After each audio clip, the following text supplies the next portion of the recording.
அனைவருக்கும் வணக்கம். பொள்ளாச்சியில் நடந்த பாலியல் பிரச்சனைக்கு இன்று நீதிமன்றம் சிறப்பான நீதியை வழங்கியுள்ளது. வரவேற்கத்தக்க நீதி. 9 பேருக்கும் வாழ்நாள் முழுவதும் சிறை, அவர்கள் ஆயுள் கைதியாக நீதிமன்றம், கோயம்புத்தூர் நீதிமன்றம் நீதி வழங்கியுள்ளது.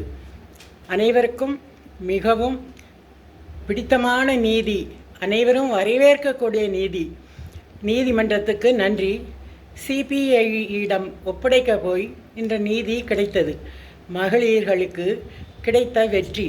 மேலும் அதில் சம்பந்தப்பட்ட 8 பெண்கள், அவர்களுக்கு நீதிமன்றம் நிதி கொடுக்க வேண்டும் அவர்களுக்கு என்று சொல்லியிருக்கிறார்கள். அந்த தொகை காணாது, அதுவும் கொடுக்க வேண்டும் அவர்களுக்கு.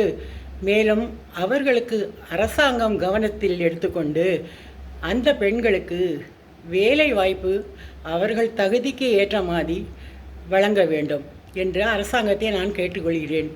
இனிமேல் இந்த தவறுகள் யாருமே செய்ய மாட்டார்கள். இந்த தவறுகள் செய்யும்போது அவர்கள் இந்த தண்டனை நினைத்து பார்ப்பார்கள்.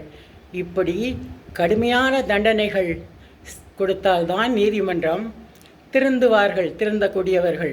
ஆகையினால் சிறப்புமிக்க வரலாற்று மிக்க நீதிமன்றம் தீர்ப்பை நான் தலை வணங்குகிறேன். நன்றி, வணக்கம். பாரத் மாதா கி ஜெய்.